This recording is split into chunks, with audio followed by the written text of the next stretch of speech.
Hey everyone, What If Fan here, bringing you another exciting part of What If Ichigo awoke his true powers. You can find the fanfic title and the original author's name on my Patreon page. Make sure to check it out and show them some love. If you enjoy the video, don't forget to like, subscribe, and ring that notification bell so you never miss an upload. Quick update. What If sign-in system and high school DxD will be going on hold soon, since we've nearly caught up with the author. So now, I need your help picking the next project for the channel. I'm currently deciding between these three fanfics. What if Gacha system and modern family world? What if Natsu has dual elements? What if transmigrated in one piece and becoming a marine? Please vote in the poll and let me know which story you'd like to see next.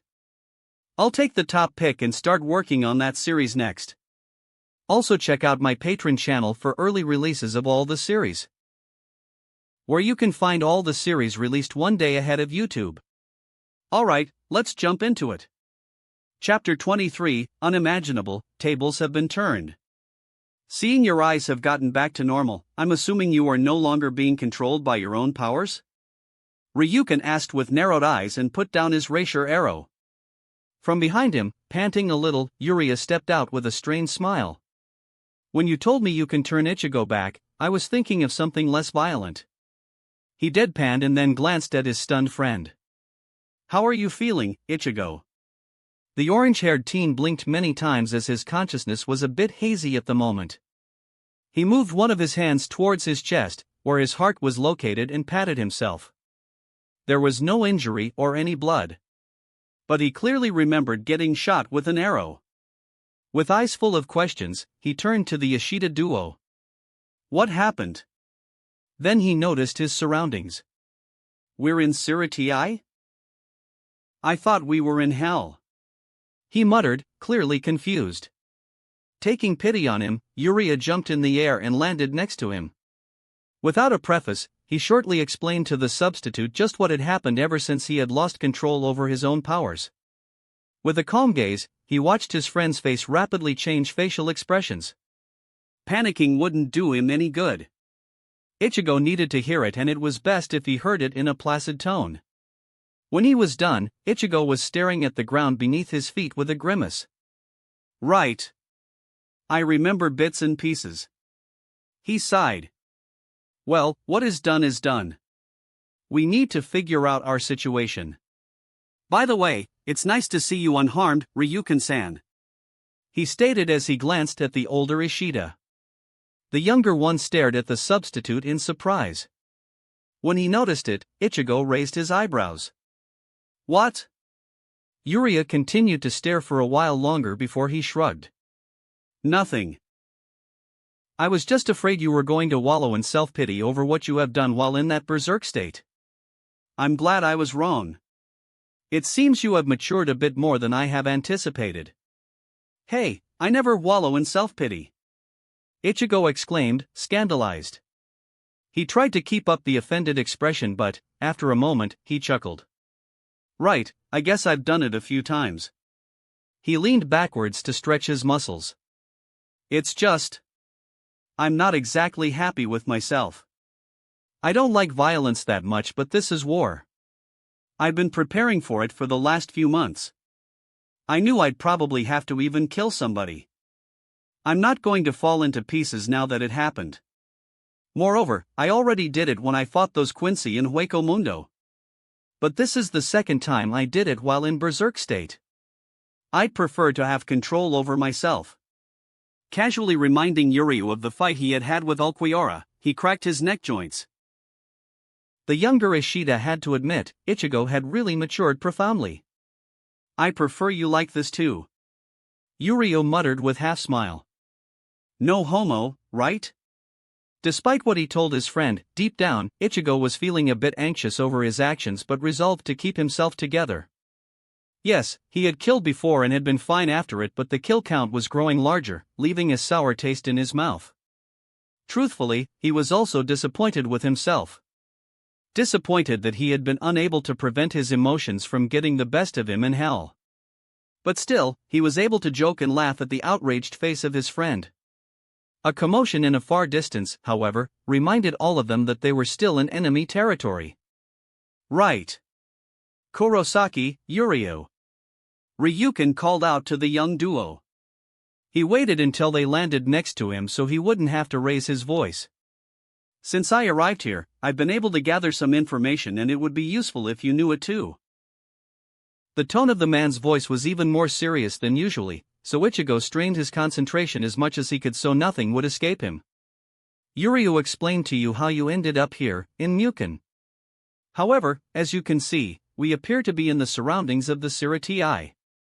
I'm sure you want to know why is that, seeing that Yuryu himself doesn't know the reason too. Yeah, that would be great. Ichigo nodded thoughtfully. And you know the reason?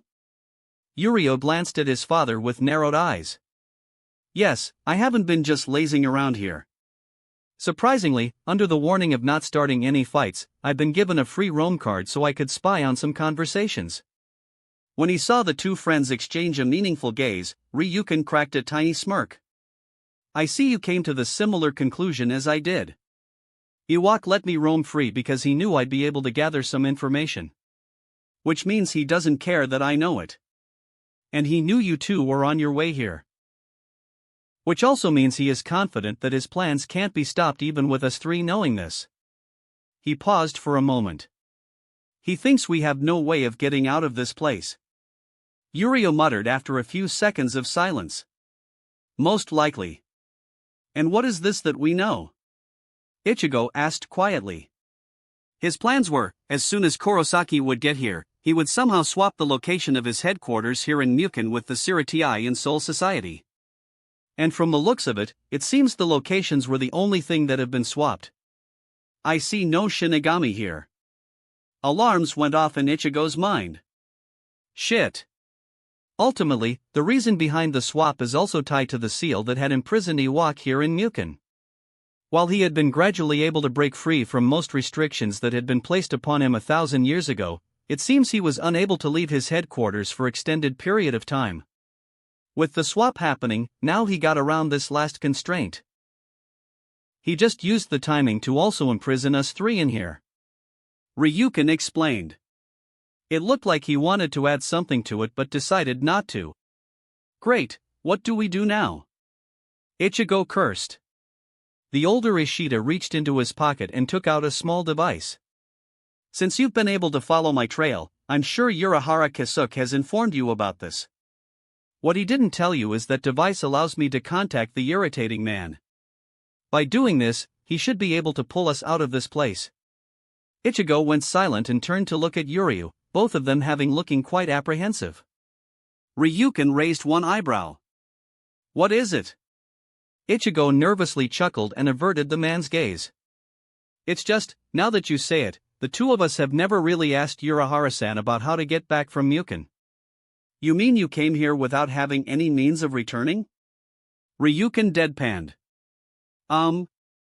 Staring at them, Ryukin just sighed and shook his head.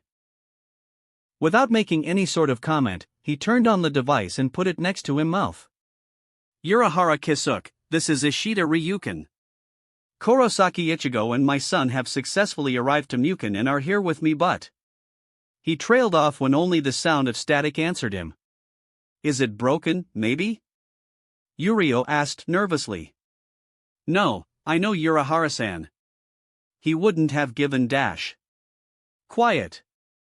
Ryukin suddenly commanded. Ishi, can't d, too much. Anssi, watch out, ish. The three of them stared at the small device with deep frowns. After several long minutes of silence, Ichigo grimaced. That didn't sound good. I think I heard the name Ancient. If what I think is right, then it's possible we could spend here more time than any of us has anticipated. Ryukin stated. In the moment, Ichigo rapidly spun around and slashed at the air behind him. What dash? Ryukin and Yuryu jumped backwards in surprise. With a scowl, Ichigo carefully scanned the area. I thought I sensed something. As soon as he finished saying that, a small person in a loose trench coat rose from the ground and stared at the substitute with cold, yet playful eyes. Weird, I imagined myself being intangible and completely invisible, yet you were able to sense my presence? How really, really weird. The stranger raised his head, covered by hood, to reveal a childlike face of a boy with messy blonde hair.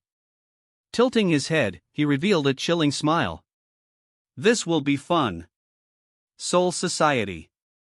Walking out of a large gate, Iwak was met with the sight of his own headquarters being successfully switched with the Siriti. The result brought a wide, satisfying grin on his face. Everything was proceeding according to the initial plan. Since he was the last person of his holy army to arrive to the Soul Society, he watched as one of his underlings hastily walked towards him.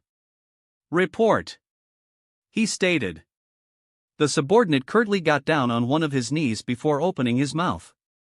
Yes, Your Majesty. The whole Siriti has been smoothly transferred to Mukin, there were no problems. We have received a word that the recently unsealed Gremi Thumos has made contact with the special war power Kurosaki Ichigo and will proceed to engage him in a battle. For a short moment, Iwak closed his eyes, the satisfaction he felt growing larger. Good. Using Gremi was dangerous, Iwak himself knew it. The powers the boy had awoken after receiving Iwaka's blessing were on a border between being comprehensible and incomprehensible. One misstep in Gremi could very well destroy a large portion of Iwaka's plans. And the boy wanted to be helpful so much, Iwak would have to release him sooner or later. Now that both Kurosaki and Gremi were in a separate dimension, the odd stern Ritter could use his powers to his full capability without Iwak having to worry about it. And after Kurosaki was going to deal with him, an outcome Iwak didn't question, it was only going to benefit him. It should also leave Kurosaki at least a bit tired. It was basically killing two birds with one stone. There is one more thing, Your Majesty. Iwak opened his eyes and glanced at the man who gulped. Go on. Yes, Your Majesty. It looks like the whole Gotei 13 have retreated to the various parts of Rokangai as soon as they noticed the members of our holy army coming here in waves. They had dispatched the initial army of Hollows, however, it appears they are far too exhausted to continue fighting us. I see. Dismissed. Yes, Your Majesty. The man, keeping his eyes on his feet, stood up and returned back to his comrades. Watching him leave, Iwaka's brow creased in a slight frown. Maybe he was overthinking things, but Gotei 13 completely leaving their posts seemed too far-fetched. While it was true that, from the reports during the first two phases of the invasion, the Shinigami forces have received heavy losses, Iwak remembered the Gotei 13 to be fiercer than this. Or maybe that demon, Shigakuni Yamamoto, really got too old to continue being as dangerous as he had been 1,000 years ago. It didn't really matter to Iwak, though.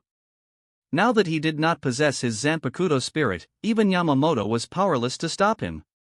Not to mention, with every further person falling during this war, the difference in power was only going to increase. Nothing matters anymore. Iwaka's expression settled on a grin again. Taking a step forward, he was quietly joined by his grandmaster, Hashwolf, and together, they made their way towards the highest tower within the area. I believe everything is ready? He asked on the way. Hashwolf reached into his robe and took out a small vial full of translucent liquid. Yes, Your Majesty. Thanks to the hard work of our fallen comrades in Hueco Mundo, we have been able to get a sample of Kurosaki Ichigo's Haori. His grin still in place, Iwak blew a bit of air from his mouth.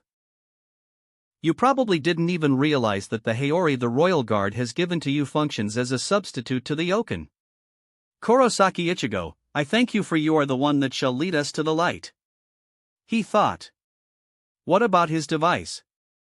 Hashwolf wordlessly reached into his robe for the second time and took out a little, glowing cube that was giving off energy vibes. Good. Then the only thing remaining is to proceed to the next phase. Yes, Your Majesty.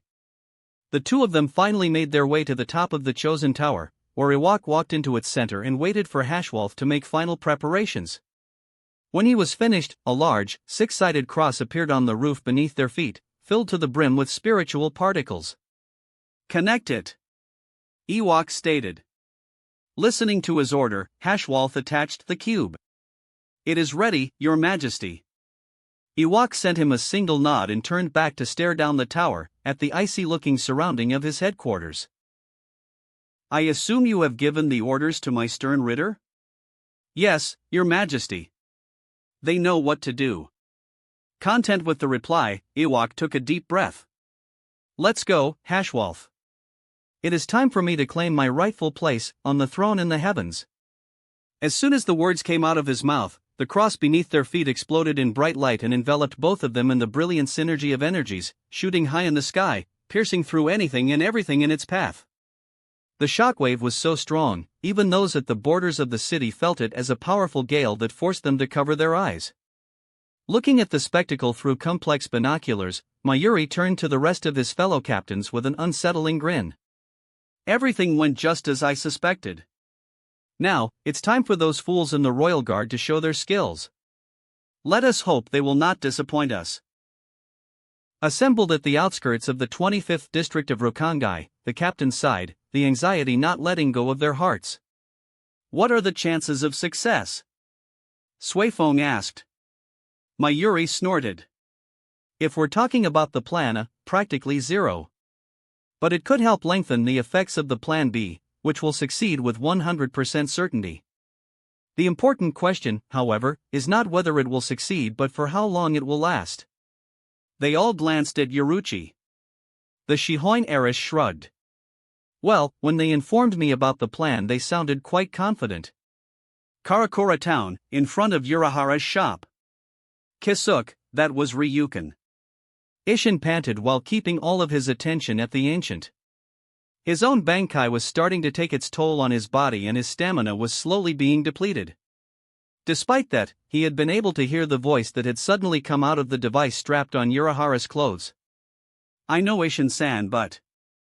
Nake, Beneheim. I'm afraid we have to deal with this situation first." The genius scientist answered him while firing a powerful blast of red energy towards the area in front of Love. The blast managed to redirect a bright zero, leaving the former captain of the 7th Division only slightly singed instead of being blasted into smithereens. "Thanks." Love thanked him with thumbs up and leaned to the side, followed with a quick shuanpa to avoid getting vertically cut into two halves. "Hiyori-san, you shouldn't move too much." "I was only able to close the wound, the internal damage is still there." Tessai pushed the protesting wizard with pigtails back on the ground, a bit afar from where the fight was taking place. "Get off, robot, I'm Fible." She tried to stand up only to spew out a large amount of blood. Feeling hazy, her legs gave out and she fell on her butt and clutched her stomach. With a worried expression, Tessai's hands glowed green as he moved them above the harmed area. "Listen to him, right now you're useless," Lisa said when she roughly landed next to them, after attempting to block a direct punch from the strongest hollow. Safe to say, it almost broke her sword along with the bones in her arms. Only thanks to the increased endurance from her hollow mask was she able to remain mostly unharmed. Screw you," Hiyori grunted through pursed lips. Lisa just dusted herself off and returned to the main battlefield with a long jump. Supporting Ishin with a variety of Kido spells and his Zanpakuto abilities, Urahara watched his friend relentlessly attack the seemingly unbeatable enemy with everything he got. So far, nothing they tried had managed to penetrate the hollow's thick hide, called Hiero, and he was starting to get worried. He was confident that once he could activate his Bankai, the tides of the battle would tilt to their side. However, whether he could actually activate it was the thing that was beginning to trouble him. Seeing Ishin struggle so much just to draw some blood made Urahara see Ichigo's power in a new light. With just one strike, the teen had been able to injure the ancient more than his father could even when using most of his abilities. And that had been before the substitute had ascended into transcendence. Well, there was still one way Ishin could surpass that damage, but Urahara was sure both of them would prefer not to use that technique. Not just yet. Then all of a sudden, a bright glow enveloped the ancient and, with his keen sight, Urahara noticed one of the enemy's knees buckle. "I don't know what's going on, but... Ishin-san! Now!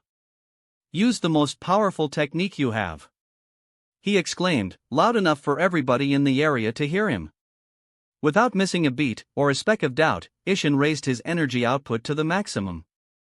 "Getsuga Tenbana!" he yelled and slashed down with all of his might.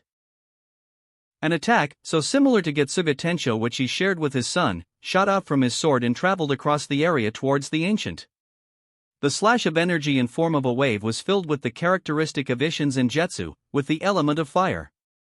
The heat of flames covering the energy strike scorched the very ground it traveled above until it hit the one enemy dead on. The following eruption of the discharged energy forced all the combatants to take cover in Tessai to pump as much Ryuryoku as he could into the protective barrier which protected the rest of the Karakura from their battlefield. Ready to collapse on his feet, Isshin panted heavily as he tried to see through the smoke and debris flying everywhere.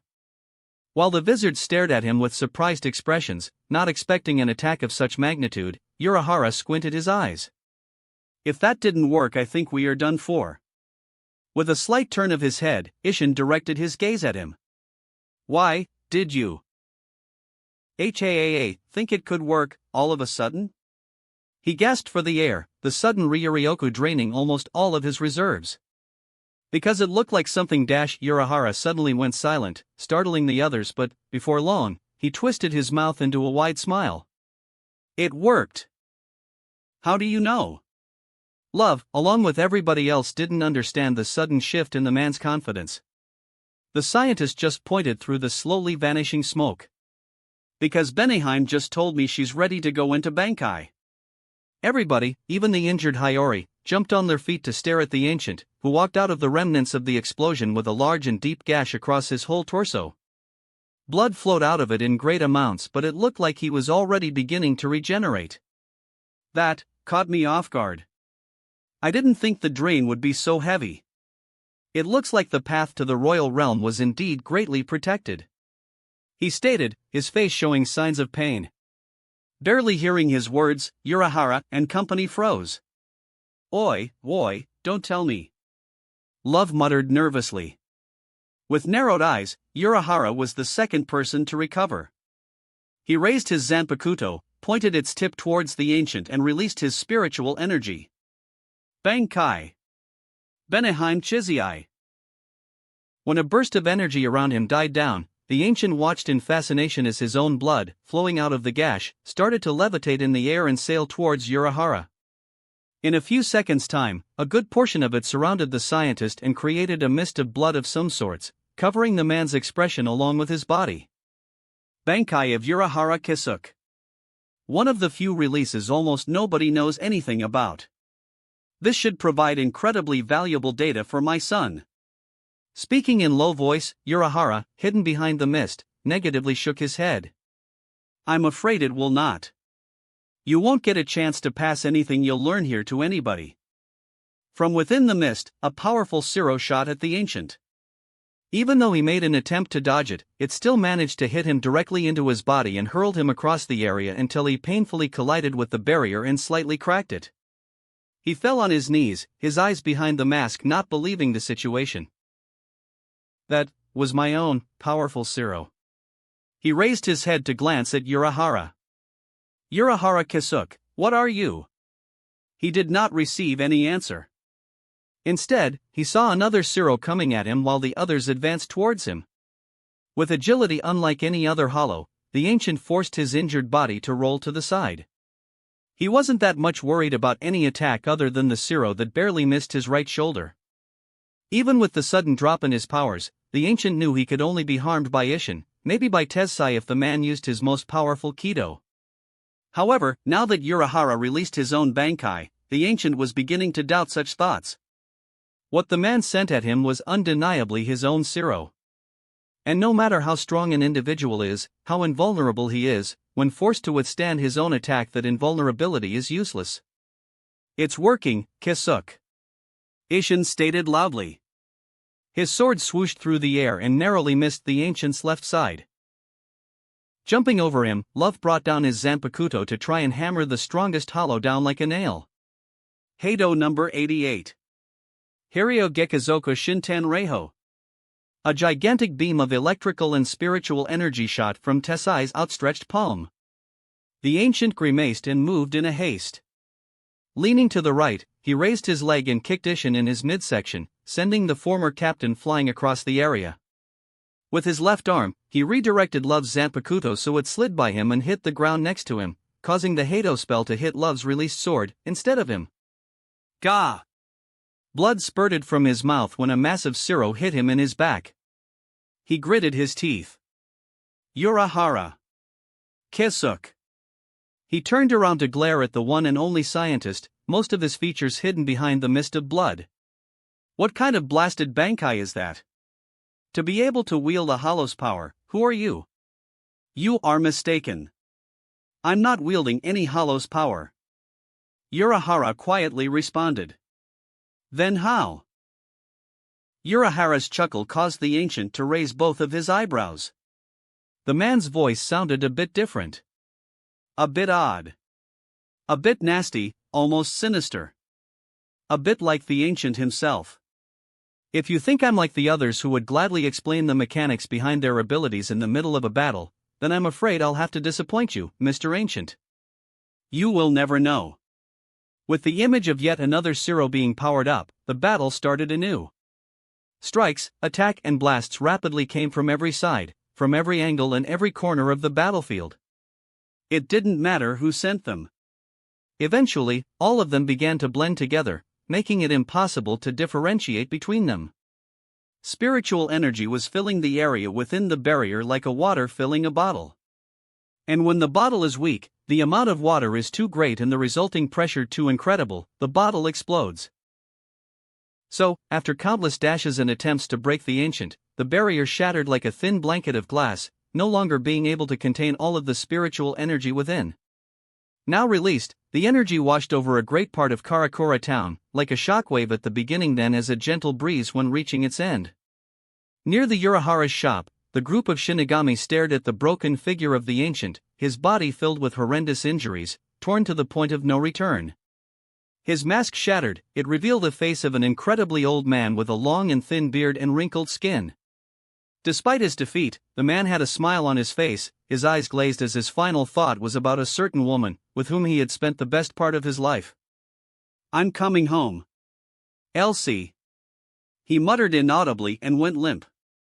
Dead. After giving him one last stare to convince himself he was truly gone, Ishin turned to Urahara. I think we should contact Ichigo now.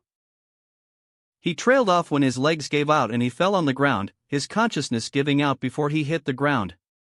Urahara wanted to catch him but his reserves were too depleted and he fell down, unconscious, in the same way. Others followed soon after that. They won but the battle had been too much. Now, their bodies needed to lie down and relax, to gather their strength again. All of them realized how impossibly lucky they were. Lucky that all of them survived the encounter with the ancient, the greatest hollow ever to exist. Muken, transported Siritai. Yuryu. Ryuken-san. Answer me. Ichigo desperately yelled at the duo of father and son, lying still on the cold ground in a short distance away from him. His head snapped around to glare at the childish stern Ritter, who was quietly chuckling. What did you do to them? The teen was heavily confused and shocked. One moment he was facing the stern Ritter who called himself Gremmy while everything was mostly fine, but in the next seconds, Yuryu and Ryuken just suddenly dropped down like ragdolls, without any signs of life within their eyes. I just imagined them to be dead. They would be only hindrances to our fight. Gremmy coldly smiled, causing Ichigo's blood to boil. He didn't understand the situation and knew only his logic could save him from going into battle frenzy, but, for the time being, he didn't care. Iwak and his army had already done more harm to his friends than anybody else did in his whole life. He had sworn he was going to get rid of the Quincy army and now, he was going to do just that. Silently, he used Shuunpa to appear directly in front of Gremmy to deliver a powerful slash at him. He felt a small amount of resistance when his blade came into contact with the boy, but his Zanpakuto cleaved right through him nevertheless. Eruption of blood caused him to jump back and watch his enemy fall down in cold satisfaction. That was not pleasant. For a second I thought I was going to die, but then I realized, such thinking would only lead to actual death. In front of Ichigo's eyes, Gremmy rose from the ground, covered in blood but completely unharmed. How? This isn't even instant regeneration. His wound just disappeared. The teen stared at him completely baffled. So, I just had to switch my thinking and imagine myself healed. Now I'll know better than to imagine my skin to be dense as steel, as it seems it causes you no trouble to cut through such material. Gremmy continued in his monologue, confusing the teen even further. Using the moment of carelessness, the stern Ritter V squinted his eyes. Yes. Trying to kill you will be fun. The pupils in Ichigo's eyes widened when all of a sudden, he found himself enveloped in a large sphere of water, rendering him unable to breathe. With a mighty slash, he cut through it and caused the sphere to lose its integrity. Water splashed on the ground, leaving him wet and even more confused than before. What is going on here? The puddles of water all around him vanished, and in their stead, tall flames of hot fire surrounded him from all sides, crashing down on him like a fiery avalanche. Thanks to his thick skin and the ryatsu covering his whole body, he only felt the immense heat. He horizontally swung his Zanpakuto and blew the flames with the pure wind pressure. As soon as he did that, he flashed to another part of Siratii, afraid that the battle could affect the still unmoving bodies of his two comrades. In the moment he landed on the ground, a block of soil the size of a mansion dropped down at him from the air and pinned him down with its large weight. Flaring his transcendent spiritual energy, the matter trapping his body dissolved into nothingness, into pure erasure, and he jumped out of it with one jump. I see. So using the power of Earth's elements is not enough to even slow you down. How about this, then? Gremmy stated from the top of a nearby building before a thick lightning struck the teen, electrocuting him with its potent current of electricity. Feeling his muscles lightly twitching, Ichigo noticed his clothes were starting to burn from the immense heat the lightning produced, and so he gritted his teeth and spun around, effectively breaking away from the strike. His mind in disarray, he glanced at his enemy. This guy. I don't know what his power is, but it is completely beyond any Quincy I have encountered so far. He doesn't even move his hands to attack me. He only stands there and stares at me with all his might, blabbering some nonsense. His thought trailed off when he realized a small detail but had no time to ponder about it as Gremmy opened his mouth again. Not even lightning, huh? You are indeed very resilient.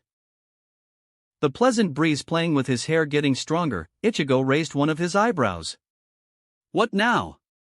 As soon as he thought that, a sense of dread appeared in his gut and, acting on instinct, he turned around to see a gigantic tornado, a vortex of wind currents, coming straight at him. You have got to be kidding me. He muttered before getting swallowed by the catastrophe he used to call the nature's rage. When he did, Remy's cold smile widened and he cracked a chilling grin. Within the twister, Ichigo's body was being violently smashed from side to side, hitting anything that stood in its way. Like a rag doll in a crash test, he had no control over his limbs and was feeling sick. Crashing through a building that was in the cyclone's path, he quietly groaned. Ow, I'm so going to feel this tomorrow. Damn it, what to do? He was still not panicking, but wasn't also that far from it. His body was extremely durable and even getting bashed all around wasn't going to seriously harm him, but he also wasn't a masochist who enjoyed feeling pain. Gathering his Ryuryoku, he strained his muscles and, despite the strong wind, punched the air in front of him. Bala! An attack, overloaded with too much Ryuryoku, which he originally learned from his hollow part, exploded from his fist and Ichigo felt, for a short instant, his body slowing down. It'll work. He started to continuously punch the air and send Bala to counter the flow of the air spinning him within the tornado. In a few seconds' time, he found himself still and used the chance to explosively release his Ryatsu on the surroundings, forcing the tornado to dissipate. When he did, he rose from the ground and looked at Gremmy, while massaging his fists, singed from the series of overloaded Bala. His nose and the corners of his mouth twitching in annoyance, Gremmy narrowed his eyes. Just die already. Dozens of machine guns appeared behind him, all of them aiming at Ichigo and all of them releasing the onslaught a moment later. Ichigo instantly raised his shield, one of the abilities of his Zanpakuto, and waited until the attack was over. The annoyance on his face growing more obvious, Remy's grin broke into a dangerous sneer as he summoned warhead missiles which immediately shot at Ichigo. The teen raised his Zanpakuto. Getsuga Tensho. The crescent blast collided with the missiles, causing them to explode in mid-air and forcing Gremmy to take cover. Stop struggling, Kurosaki Ichigo. I'm the strongest Quincy. After the defiant scream, a grid of lasers surrounded Ichigo, trying to cut him into pieces with their unpredictable movements. Sparing no moment, Ichigo let his Zanpakuto flames explode outwards and spun around, creating a spherical shield all around him. Every once in a few seconds, his blade shot out of it and destroyed the laser devices, one by one until none remained. When he stopped spinning, he noticed that Gremmy, standing in a distance, appeared to be breathing heavily. Now's my chance, he thought and flashed towards him. In a series of fast slashes, blood erupted from the Quincy once again, but this time, Ichigo didn't stop attacking him. He sliced and diced, cut and carved, relentlessly and without signs of stopping. In a desperate attempt to escape, Remy disappeared and reappeared in a distance, but Ichigo was instantly on his trail. Only when his eyes wandered to the surroundings, Ichigo momentarily stopped his brutal offensive. On a far side, he saw Yuryu and Ryukin stirring up. It was not much, but they definitely showed signs of life. They're not dead, that means. He looked back at Gremmy, who was, once again, healed but was panting heavily. That means I'm right about his power. Damn you! What kind of monster are you? Gremmy exclaimed. He seemed to be preparing for yet another attack, but now that Ichigo realized the truth, he decided it was time to finish this. He landed directly in front of Gremmy, only few steps away from him, and changed his Ryatsu output from being transcendent to regular. Then he increased it to the utmost limits, until the very air and matter around him began to creak and distort. From this close, the pressure floored Gremmy and caused him to fall on the ground, staring at Ichigo in disbelief. Monster! Ichigo took a step forward, causing Gremmy to stiffen, his grin long gone and replaced with a horrified expression. Go on, imagine my power, I dare you. That's all you can do. You just use your imagination to bring your thoughts into reality. But there is a limit. You imagine my friends to be dead, but you couldn't do that with me, Ichigo said, allowing Gremmy to see Yuryu and Ryukin slowly waking up in the distance. And once you stop focusing on your imagination, the effects disappear. Face it, strongest Quincy, you can't defeat me, Ichigo said in a hard tone. With one last attempt at defiance, Gremmy's face twisted itself into a terrifying grimace as he shakily stood up. No! I am the strongest. There is nothing I can't imagine. Even your Pow-Dash's scream was prematurely cut off when his body suddenly exploded into a shower of spiritual particles, causing a small jar with a brain in it to fall down on the ground. Before long, even the jar began to slowly disintegrate into oblivion as Ichigo stared at it with a sour face. You can imagine even my power? Not when you see me as an unimaginable monster. He turned away and began walking towards his friend. Call yourself strongest as much as you like, but it's pointless when you're too stupid to use that power. Royal Realm. So this is how it looks, his palace. Arriving at the platform that served as an entrance to the Royal Realm, Iwaka's gaze at his surroundings lasted for several long minutes, prompting Hashwalth, his right hand, to voice his thoughts. I understand your feelings, your majesty. Iwaka continued to stare at the 5 large discs, floating above them, not even a slight emotion crossing his features. Whatever are you talking about, Hashwalth? Looking at these rotten gravestones doesn't make me feel anything at all. For a second, Hashwalth appeared to be pondering about something but then bowed slightly. I'm sorry. Iwaka did not respond to that, he just took a step forward and only after that, he directed his voice towards his subordinate. Let's go, Hashwalth. Yes, your majesty. A small gate rose from the air behind Hashwalth, allowing the passage for numerous regular soldiers. Advance, Soldat. A large number of the Wandenrake military crossed through the gate and set their feet on the platform when it happened. The whole royal realm, the 5 floating cities, the greater Soul King Palace, and the platform where Iwaka, Hashwalth, and the soldiers of Wandenrake stood, exploded in a violent explosion that blew the whole place into oblivion, sending a shockwave so powerful, the very foundations of reality vibrated. Soul Society, where Suritii used to be. Every single member of the Wandenrake, a field soldier or a stern ritter, stared at the sky high above them when the gargantuan detonation took place and lightened every corner of the Soul Society with its intensity. Oi, oi, what is going on? Your Majesty. Soul Society, Rokangai. Well, there goes Plan A. Mayuri muttered with a disturbing grin. What now? Kamamura asked from the ground, where he was sitting. In response, the captain of the 12th Division widened his grin. Now, we wait. Royal Realm. The large cloud of smoke from the colossal explosion slowly getting blown away by a light breeze revealed the very fabric of air crashing down on itself, creating an otherworldly experience, only if there was anyone to witness it. The whole destroyed version of the Royal Realm collapsed and, in its stead, another, completely intact version came to life with 5 figures watching it from afar. It was the Royal Guard, otherwise known as Zero Division, with all of its members present at the scene. They were patiently waiting for Iwak as they knew that even an explosion of such caliber was certainly not enough to wipe out the man like him. Only thing they hoped for was that it could damage him, weaken him in some way. Simply said, they were hoping they could slow him down. It did not take long for the Quincy monarch to walk out of the smokescreen, and he did it along with his right hand, Hashwolf. Both of them were walking proudly, but it was more than obvious they were forced to withstand at least some part of the explosion as their clothes were singed and burned. That was a carefully laid trap. I commend you for your effort, but will you continue this charade and try to get in His Majesty's way? Hashwolf asked loudly. Ah? What are you talking about? We are the Zero Division. It is our job to stand in the way of anybody who would want to come after the Soul King. No matter who the enemy is. Of course we won't stand aside, idiot. Tanjiro, the man with the pompadour, exclaimed, the stick in his mouth dramatically reflecting the sunlight. In response to his words, the corners of Iwaka's mouth twitched, creating a dangerous grin. And you think you have what it takes to stop me?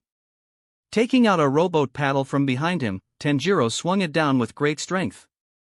We wouldn't be here if we didn't think we do.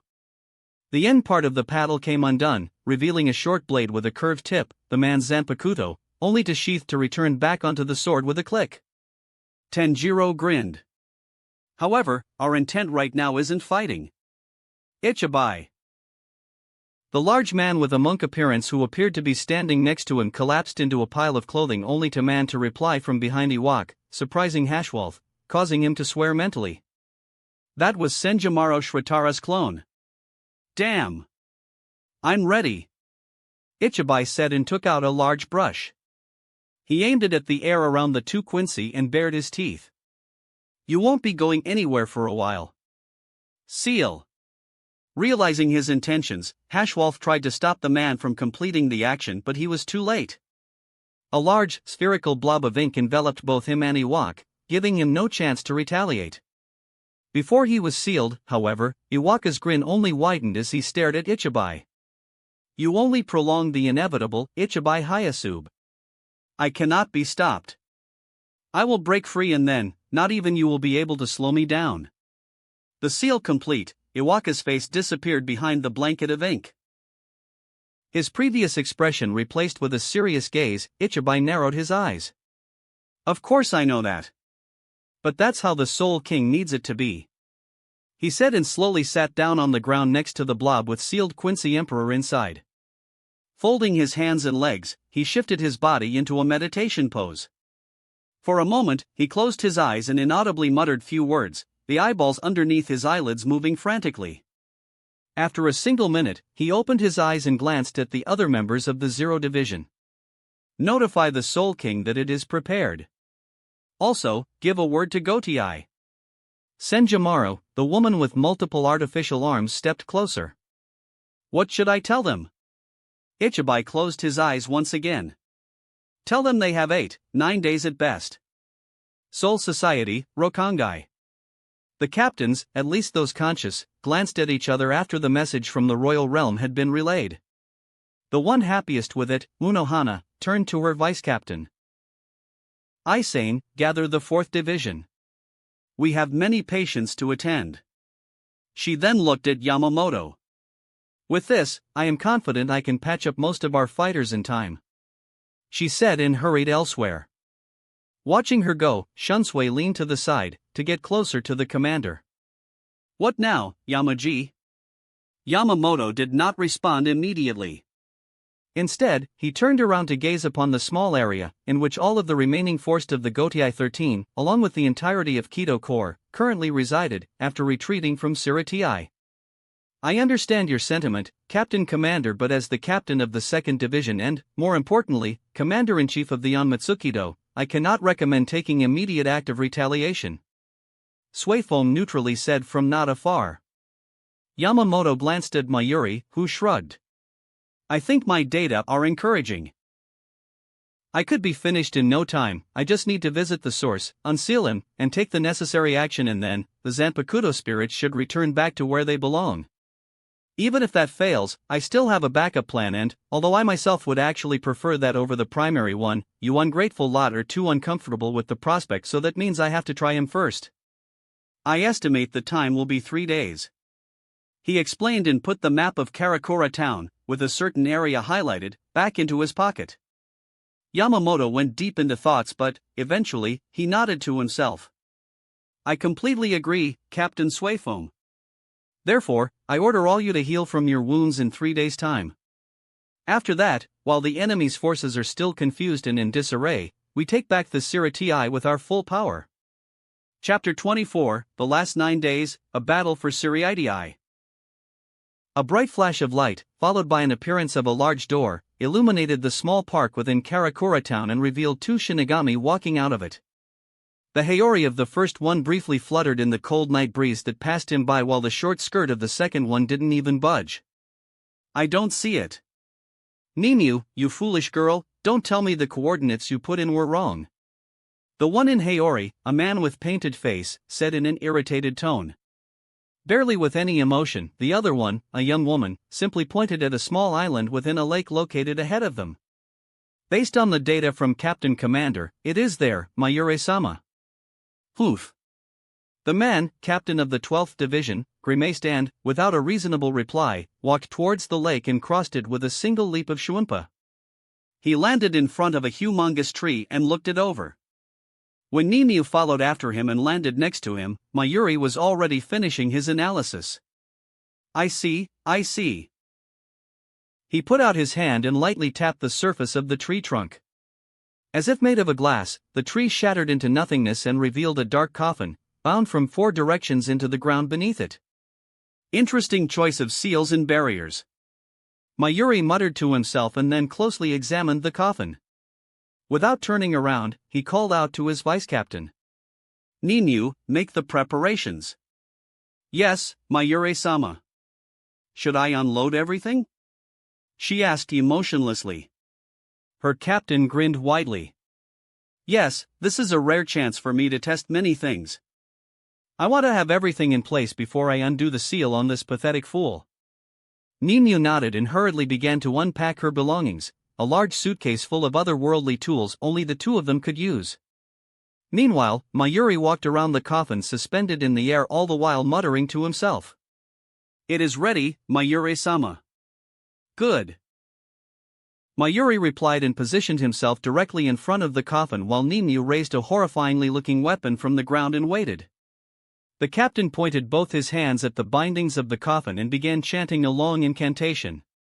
It didn't take long before the coffin glowed with bright white light and slowly dissolved into thin air, revealing a body of the imprisoned Shinigami, Kogakuchiki. The man's eyes were closed and he appeared to be in a deep sleep. Now!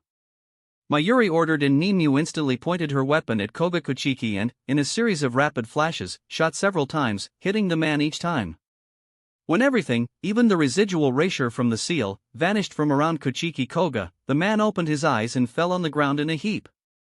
His face was twisted in a shock and agony, but no voice came out of his open mouth. Grinning to himself, Mayuri walked to him and motioned Nimue to lift Kuchiki Koga's head so he could speak to him face to face. Kuchiki Koga. Undoubtedly, you must be confused as hell right now, so I'll tell you what is going on. You've been injected with some of my drugs and, therefore, you can only listen to my voice. What I want from you is for you to call out your Zanpakuto and materialize it. Do you understand? Kogakuchiki intensely glared at him, and only with great trouble, he managed to move his lips and reply to Mayuri. Go to hell. Mayuri blankly blinked several times as if he didn't hear anything, but when it looked like the man wasn't going to continue talking, he sighed and shook his head. Every single time. Why don't they ever realize there's no point in showing a bravado when facing me? Ninyu, you know what to do. His vice captain silently reached into her pocket and took out a thick syringe.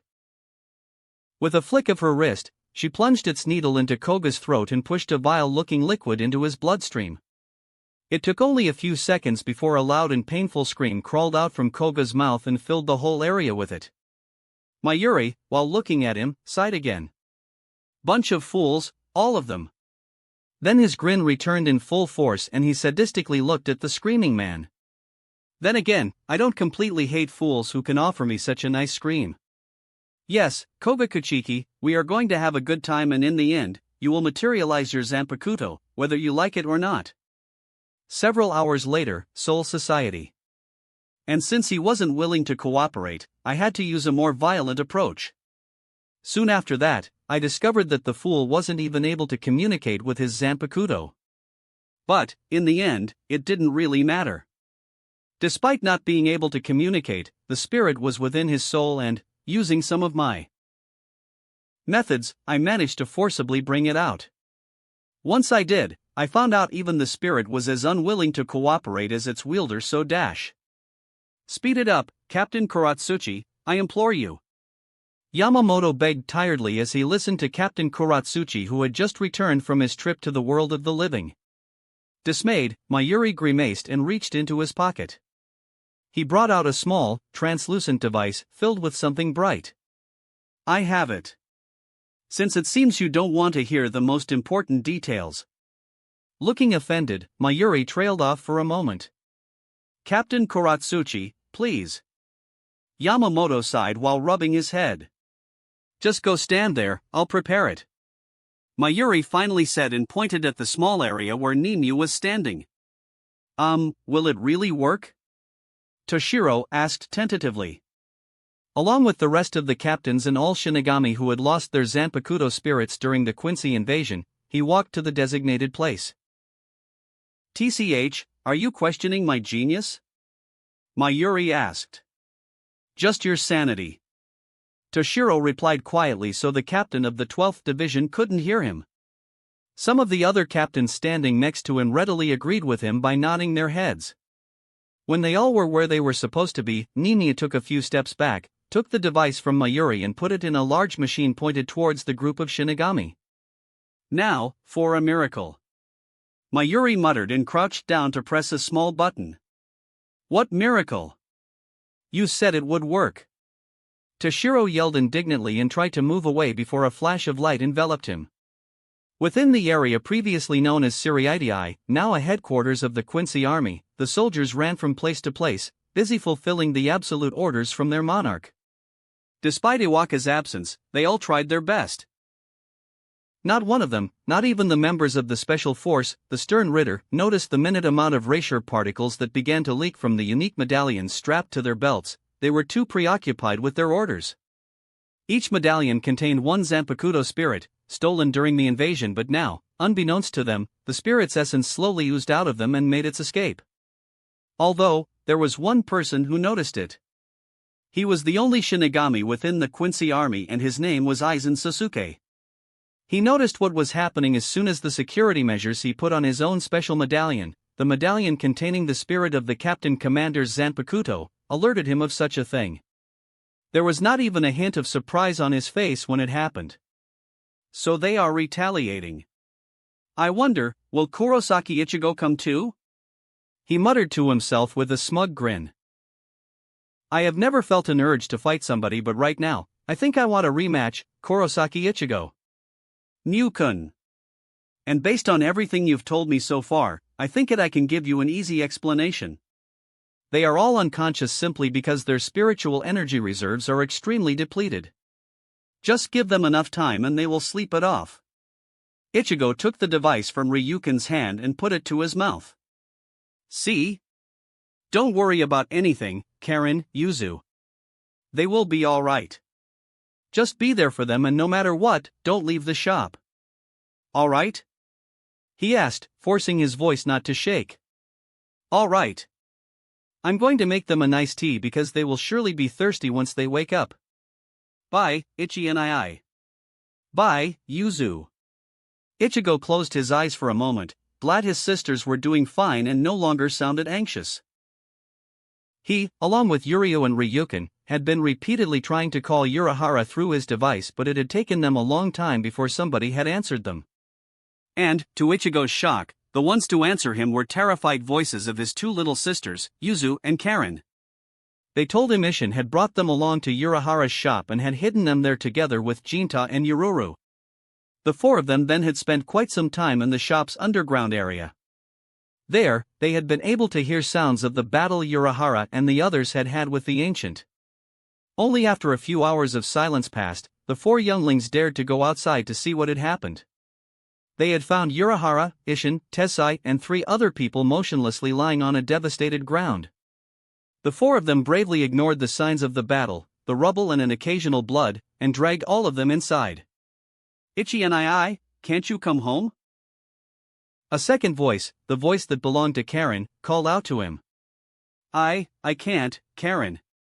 Not yet, anyway. Soon.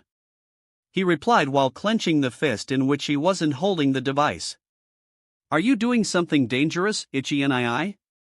Hearing the voice of his sister, the barely noticeable hint of fear within it, Ichigo had to grit his teeth in order to fight the urge to punch something. Taking a breath, he forced a smile on his face. Nah, that'd be impossible, Karen. I am the danger, after all. Despite her obvious attempts to stop herself, Karen chuckled. You are such a dolt, Ichi and I. Ah, Yuzu is calling for me. I have to go. Bye, Ichi and I. Yeah, bye, Karen. He pushed the small button on the device to turn the communication canal off and handed it to Ryukin. You okay? You have a scary expression, Ichigo. Yuryu, sitting opposite of him, stated quietly. Ichigo shook his head and looked at the ground beneath him. I'm fine. Then he closed his eyes. Now even my sisters are worried. Once I get out of here, I'm going to end this whole farce, even if I'll have to do it all by myself. Soul Society. Staring at the Captain Commander with a deep scowl, Mayuri paced around. No, the method the Quincy used to steal Zanpakuto spirits was based on the ability of Koga Kochiki's Zanpakuto, Muramesa. They even used the spirit itself as a medium. Naively, they thought simply eradicating the materialized spirit was enough to completely destroy it. They underestimated us, Shinigami. I used that knowledge and did a simple reverse engineering of their method.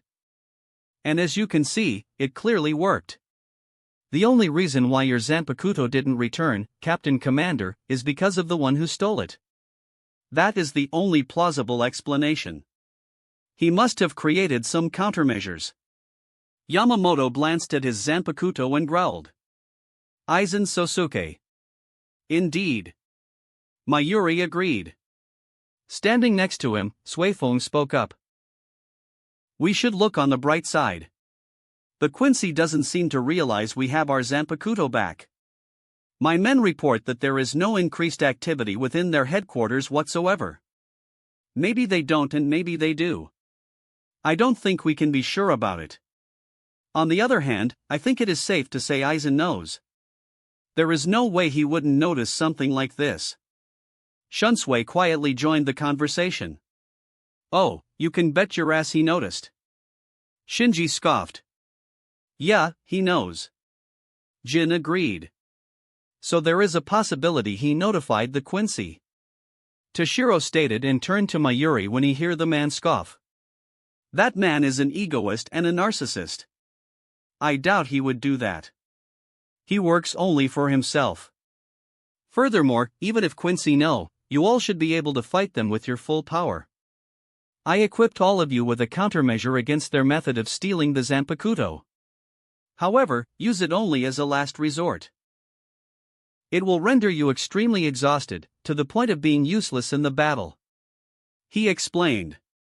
All captains then looked at the Captain Commander, expecting his orders. For a brief moment, Yamamoto met their gazes with a silence as he thought about the situation. Then he tapped the ground with his cane. At sunrise, we attack.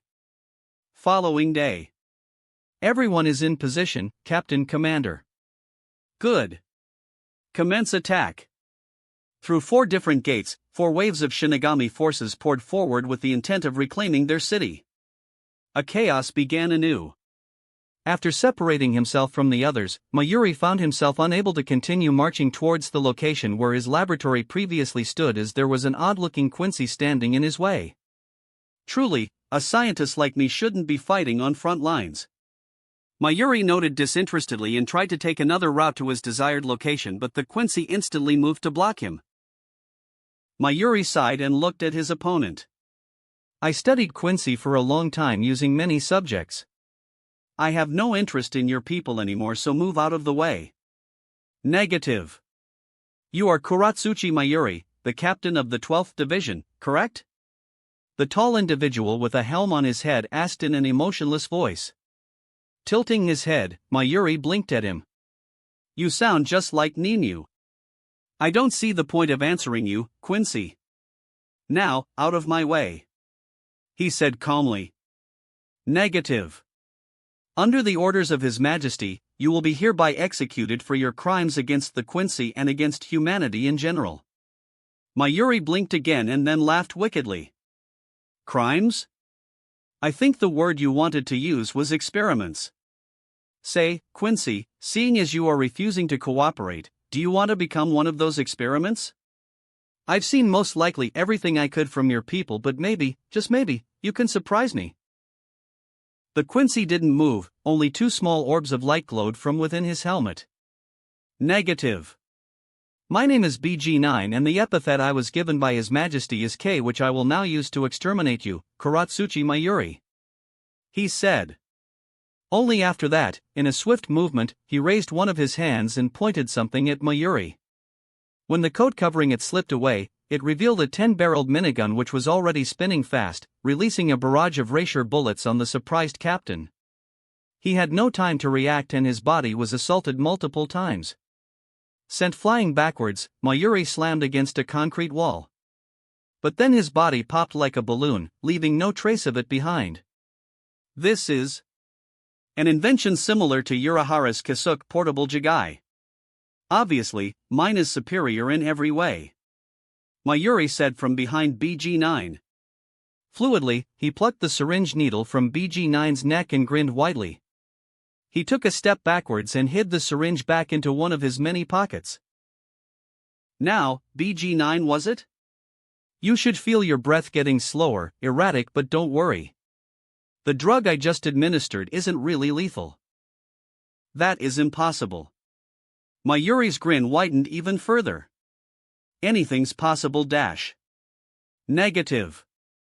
My breath cannot get slower as I have never breathed in the first place, BG9 stated and slowly turned around, to face the surprised captain. Oh? However, this drug you have put in me will become a useful data for us, BG9 said and threw away his cloak to show what was hidden underneath it. He wore armor plating on his shoulders, upper back and torso, forearms and hips, and a second later all of them opened to reveal several stud-like devices. Without any delay, the Quincy fired all these devices like missiles. It took them only a moment to cross the distance between BG9 and Mayuri, but before they could hit the scientist and blow him into bits and pieces, 4 figures landed in front of him. They took the missile's head on, which resulted in a massive explosion. Still standing at his original position, Mayuri sighed in disappointment. Bunch of fools, you're late. The smoke from the explosion took some time to dissipate, but when it did, it revealed 4 faces covered with sticks. 4 faces that were grimacing in disgust. Hey, I didn't come here to be a shield. I just wanted to see that 4-eyed Quincy. This is not him. That is right. Where is Nino? I was told I could see the orange-haired Nino again. All of you are so ugly. Especially that guy who just shot us. You're all so annoying. Will you stop blabbering? Another explosion enveloped the 4 Arancars, Dordoni Alessandro del Sicaccio, Sirocci Sanderwici, Luppy Antenor, and Charlotte Schulhorn when an irate Mayuri pressed a trigger on a small device. Gaia! Staring at the scene unfolding in front of him, BG9 didn't even twitch in surprise. That is an unexpected development, he commented quietly. The armor plating he was wearing closed and he formed the minigun out of the pure erasure once again. Noticing it from behind the screaming quartet, Mayuri lifted his finger from the device in his hand. Arankars, do your job, he ordered. Why should we dash? Now, Mayuri said while lightly tapping the trigger of his device, causing the 4 Arankars to stiffen. When the minigun in BG9's hands began to roll, they all jumped towards the Quincy. Engaging him in close combat, they quickly forced him to abandon the minigun. Show us what you got, Nino, Dordoni exclaimed and spun around in midair to deliver a devastating kick.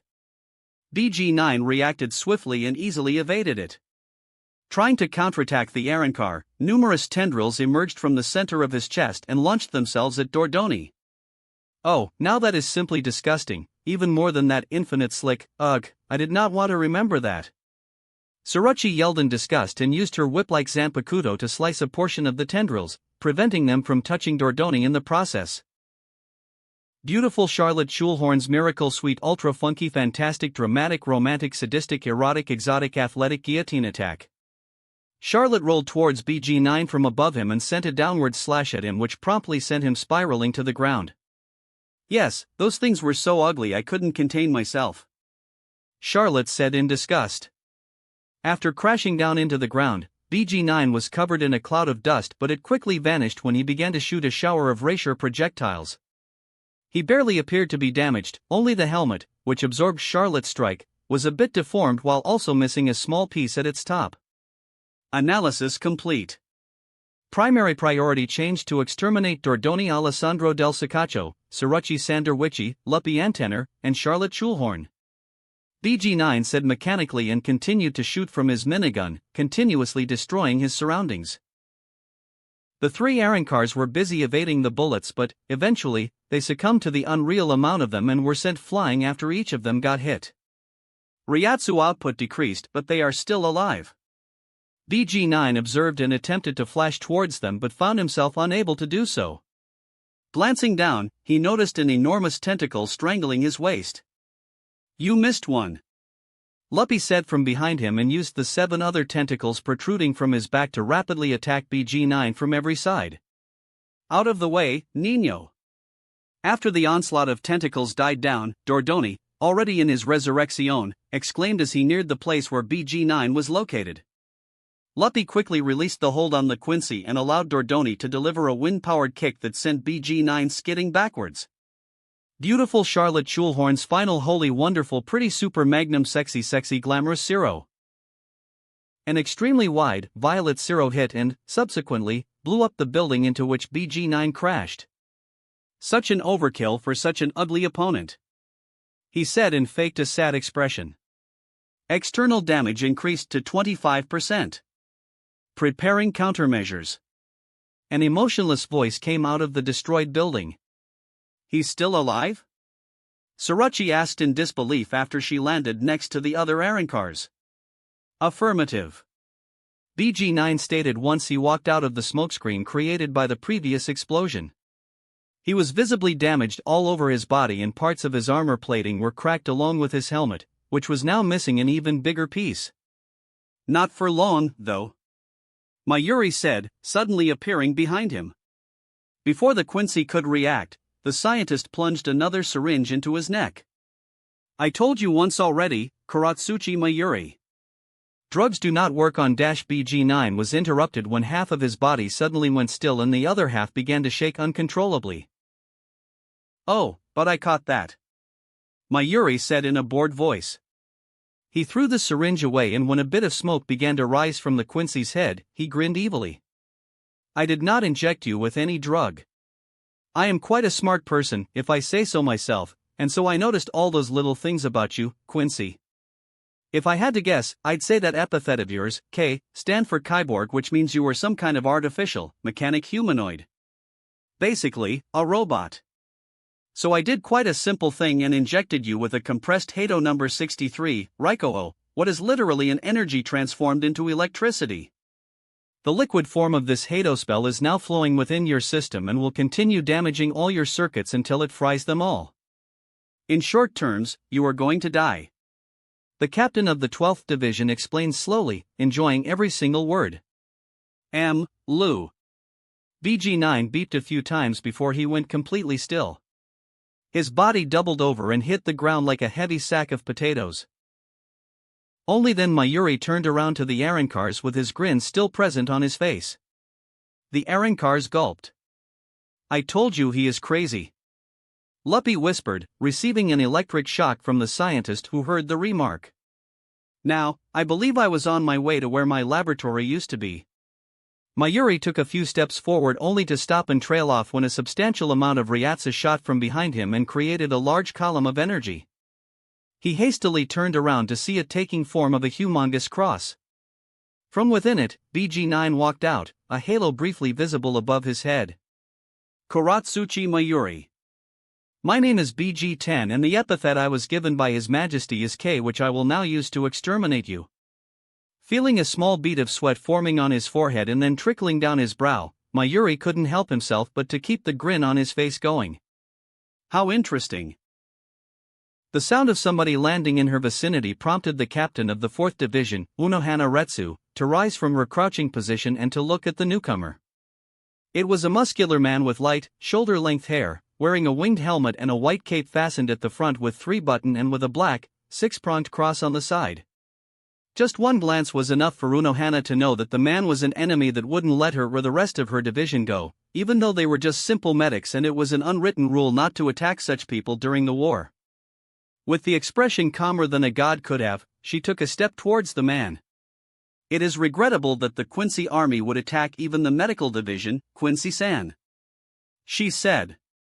In response, the man grabbed the hem of his cape and aggressively took it off. "The only thing regrettable is you not fighting on the front lines, Unohana Yachiru. I came here because the Dayton on you showed me you are the one who could give me the best fight. My name is Gerard Valkyrie, a stern ritter in the service of His Majesty," Gerard exclaimed and let a large, circular shield that had been hidden under his cloak fall down on the ground. At the same time, he pulled out a black, double-edged sword from the sheath within it. When he prepared himself to dash to Unohana, the captain glanced behind her, at her vice-captain, and smiled to ease the worry on the girl's face. "Isane, please take care of our division. It seems I have no choice but to fight this gentleman and I don't want my men to see my dark side. Now, throw me my sword." Isane gulped and tried to protest but, seeing the man moving towards them, she yielded and with a sad smile threw her the sword she had been carrying for her captain for decades. "Yes, Captain Unohana, please come back," she said. Not waiting for a response, she picked up the Shinigami she had been treating and ran towards the rest of her division with the intent of leading them away. Watching her vice-captain leaving her, Unohana smiled gently once more.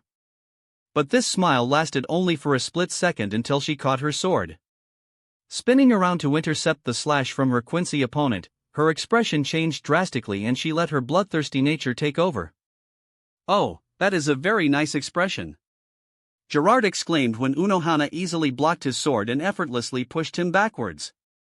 "You should concentrate, Quincy-san, else you won't get the chance to enjoy the fight you've been looking for so much," she replied and instantly followed her opponent. He barely raised his sword to stop her slash only to see Unohana kicking herself from the ground and slashing him again from above him. Blood spurted from a deep gash between his neck and his shoulder and sent him stumbling forward. "Don't disappoint me now, Quincy-san," Unohana said.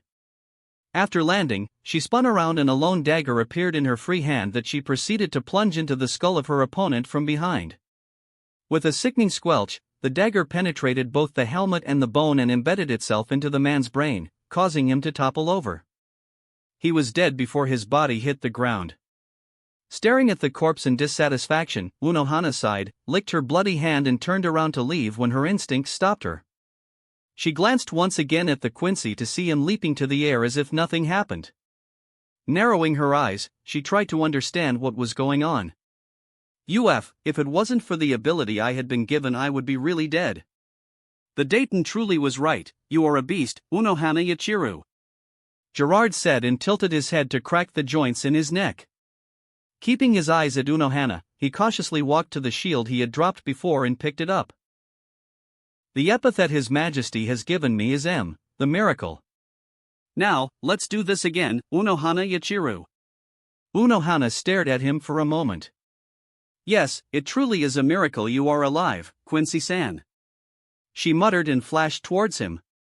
With her Zanpakuto in one hand and a dagger in the other hand, Unohana began to dance a deadly waltz of 1,000 blades, her strikes coming from all directions, all of them precise and incredibly deadly. Even with his shield, the Quincy had immense troubles blocking innumerable attacks that seemed completely omnidirectional. It took only a few seconds for his shield to become dented and scratched, the onslaught from the strongest healer in Gotai 13 proving too much for him to handle. Yet, despite all that, Gerard Valkyrie still remained alive. While she was feeling elation she hadn't felt for a long time, and while her smile was getting wider and more sinister, Unohana couldn't help but to try and think rationally. Fight was all she ever yearned for, crossing blades was her infatuation, but she was aware this was a war and she couldn't allow herself to get drowned in the pleasure of the combat. She had to finish this as soon as possible. Because of that, while exchanging blows with the Quincy, she began to observe her opponent, analyze his fighting patterns and notice every small detail she could. Every single time I strike him with a mortal wound, this man just bounces back to life. What is his trick? He said his special ability is hidden behind the epithet the miracle, but how? I tried his brain, his heart, his jugular, his liver and his spine, his femoral artery, but nothing. All of those injuries should have killed him, yet he continues to live. She thought during the whole fight. I must thank the heavens for allowing me to battle such an amazing opponent. Their blessing, their miracles are granting me more and more enjoyment. It is incredible. Gerard laughed in a satisfied tone. For a brief moment, he was enveloped in a column of energy which forced Unohana to take a break from her aggression. When the energy dispersed, the man emerged from it with a halo floating above his head and a pair of white, feathery racer wings protruding from his back. Quincy Volstandig. This should prolong the thrill. He boasted and brought down with sword at Unohana, who narrowed her eyes and swiftly moved out of the way. The sword is nothing but air, but the pressure from the swing created a small gale that blew away any debris in its path. He is stronger and faster than before. Unohana thought and wordlessly released her Zanpakuto. She didn't really need any special ability from it, but the slight increase in her Ryatsu output was welcomed. Once again, the two combatants clashed. Unohana, using the centuries of experience, expertly maneuvered herself around the blows and slashes in order not to get caught in the small gales created whenever her opponent brought his sword down with too much force. When she saw the opportunity to strike, Unohana jabbed forward and sunk her blade within the man's abdomen, in the spot where his stomach was located, and twisted the sword around in order to completely destroy the organ.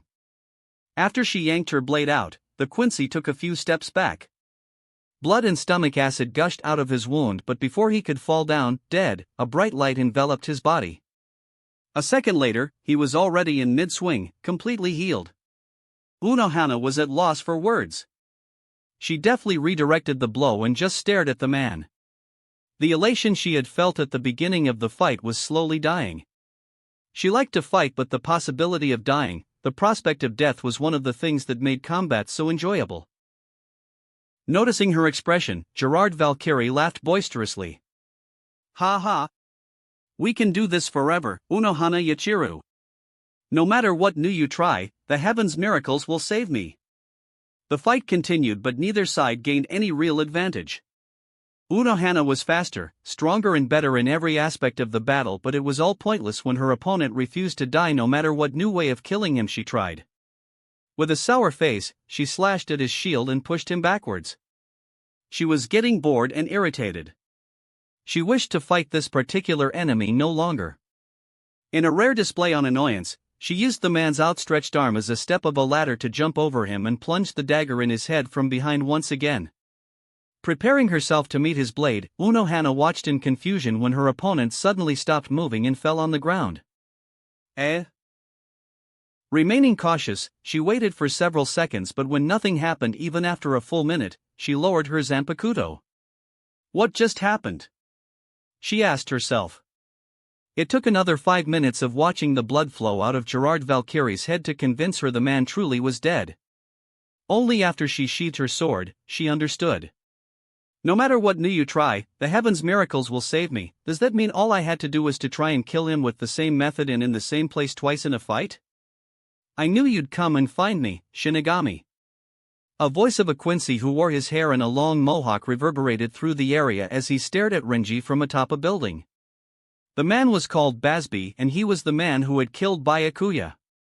For that reason, with a glare as intense as Basby's flames, Renji gripped the hilt of his Zanpakuto so tightly that his fingers turned white from the lack of blood flowing through them. I came to avenge my captain, he said. In response, Basby jumped down from the building and met Renji face to face. That is quite a noble reason, Shinigami. Truthfully, the last time we clashed you gave me more trouble than your captain did, but do you honestly think you can take me on alone? Basby asked with a wide grin. He is not alone. A voice of a female came from behind the Quincy, who raised one of his eyebrows and glanced at the newcomer. Briefly looking her over, he looked at Renji with an unspoken question in his eyes. This is Kuchiki Rukia, sister of the captain you have killed. Oh?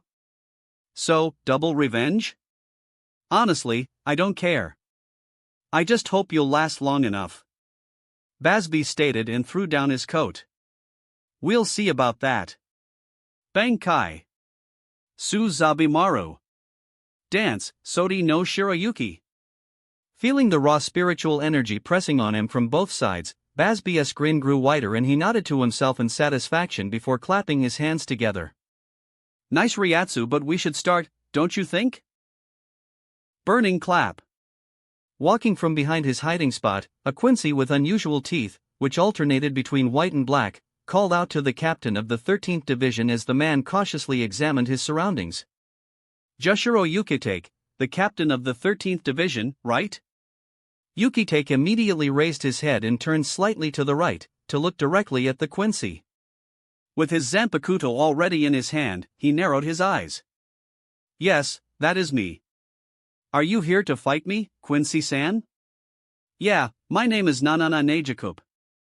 I heard about you from Luvar and just so you know, you don't have to be polite, Captain. Not to me, at least. Nanana said leisurely. He leaned to the side and propped himself against a wall, causing Yukitake to hum quietly. I see. Well, being polite is simply in my bones, so I'm afraid I can't do that, Quincy-san.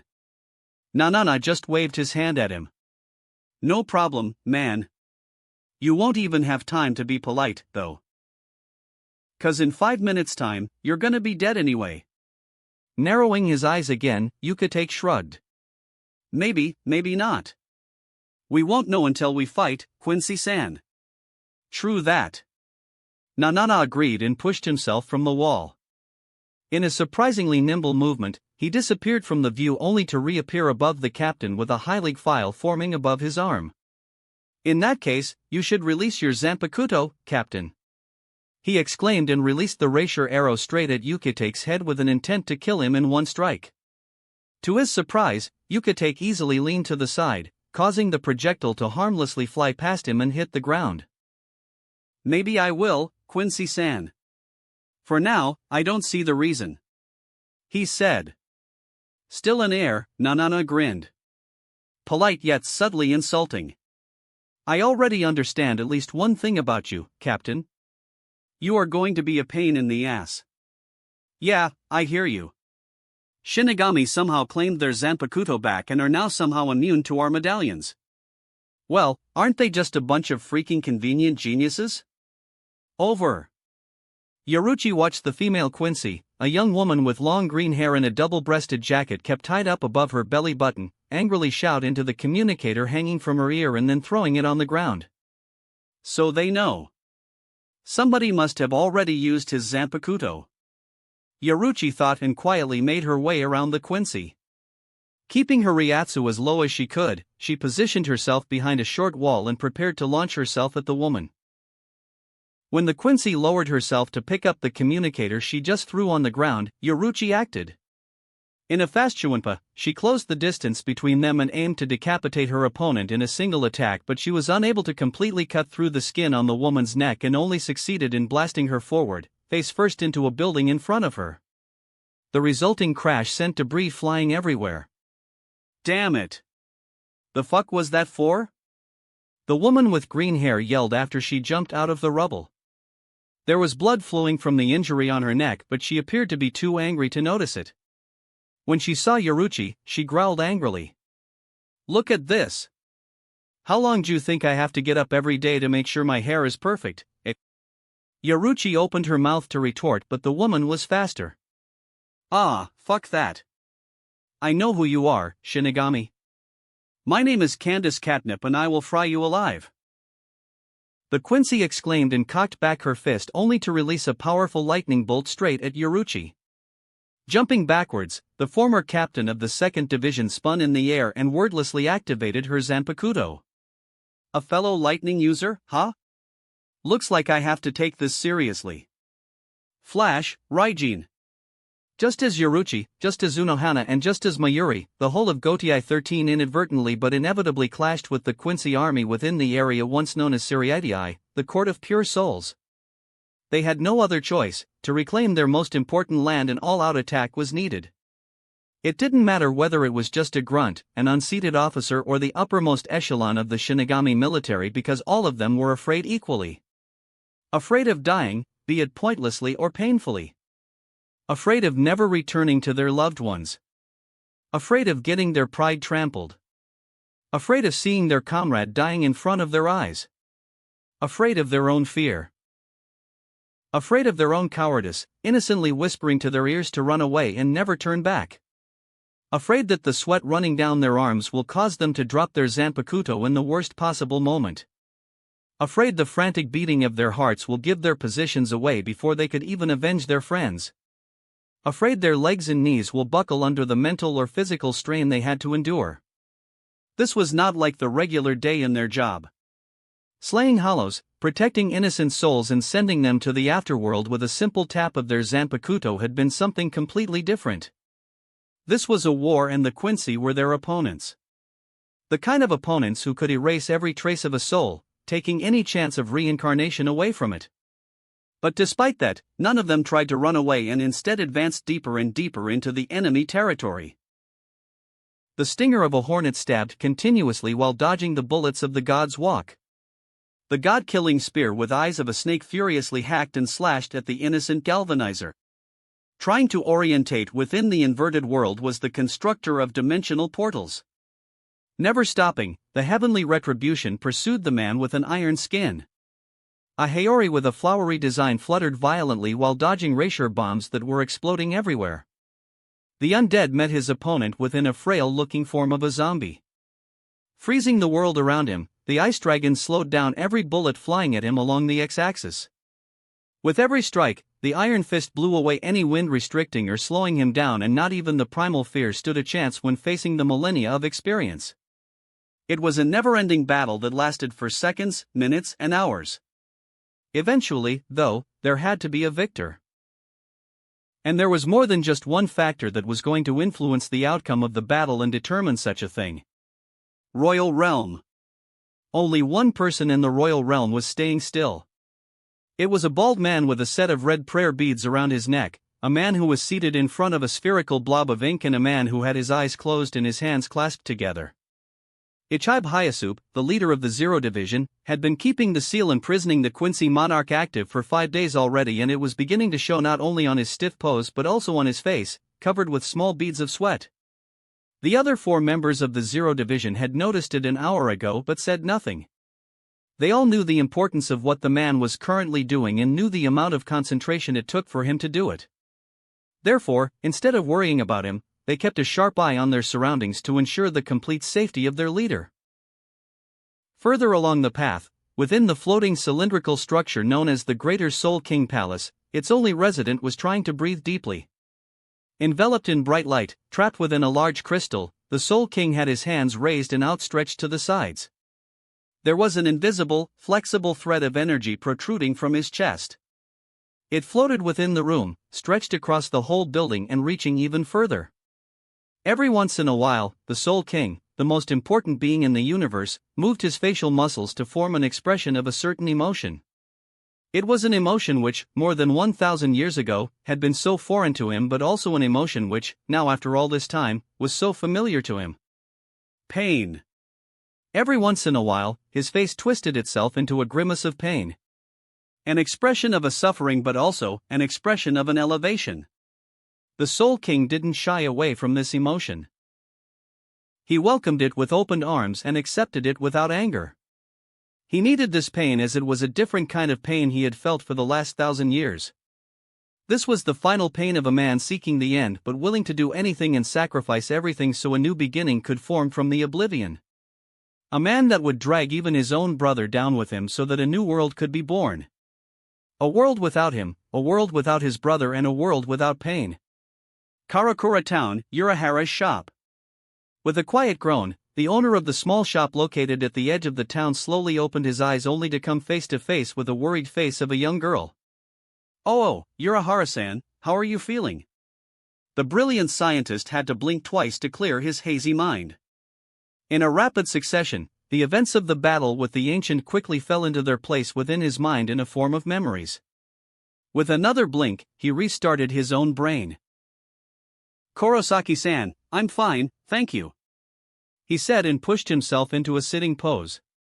Gratefully, he accepted a glass of a tea and took a large gulp to get rid of the desert within his throat. The others are still sleeping, but I think I saw Dad tossing around. Yuzu said with a smile and took the glass from Urahara when he was finished drinking. Briefly, he glanced at his right to see Ishin, Tessai, Love, Hiyori and Lisa, all of them tucked under separate blankets, lying next to him. When Yuzu returned, Urahara looked at her again. She wasn't alone as her sister, Karen, along with Jinta and Yororo came with her. Urahara quickly raised his hand. Whatever you want to say or ask, it has to wait. I'm extremely thankful to you for taking care of us, but I need to find something, he said and tried to stand up only for Karen to crouch next to him. If you want to talk with Ichi and then here, take this, she said and handed the scientist the small device. He took it with a smile. Smart girl. Then he froze. He glanced between the kids and the device. How long was I out? 5 days. Without any warning, the scientist shot out of the futon and ran across the whole shop, causing the kids to jump in surprise. Rummaging through the things on his desk, Urahara hastily turned on all of his computers as well as the device in his hand. Waiting for a few seconds, he took a good look at the blinking screen of his computer. This is bad. This is definitely bad. Kurosaki-san. Kurosaki-san, do you hear me? He exclaimed into the device in his hand. Urahara-san? Damn, am I glad to hear you. Urahara sighed in relief, but the feeling was fleeting and lasted only for a split second. Kurosaki-san, is Ishida-san and Ishida-san with you? Yeah, both of them are here. We're all fine. He stole another glance at the computer screen to read the rest of the message that was there. Kurosaki-san, I want you to listen to me. I'm going to tell you, step by step, how you can get out of there as fast as possible. You are needed elsewhere. Ichigo must have heard the hint of urge in the scientist's voice, because he replied instantly and in a serious tone. I'm listening. That wraps up this part of What If Ichigo Awoke His True Powers. Thanks so much for listening. As always, new parts drop every 4 days, so be sure to stay tuned. Quick reminder. What If sign-in system in High School DxD will be going on hold soon, since we've nearly caught up with the author. So now, I need your help picking the next project for the channel. I'm currently deciding between these 3 fanfics. What if Gacha system in Modern Family World? What if Natsu has dual elements? What if Transmigrated in One Piece and becoming a Marine? Please vote in the poll and let me know which story you'd like to see next. I'll take the top pick and start working on that series next. Also check out my Patreon channel for early releases of all the series, where you can find all the series released one day ahead of YouTube. If you enjoyed the video, don't forget to like, subscribe, share it with your friends, and please consider supporting the original author as well. See you in the next one.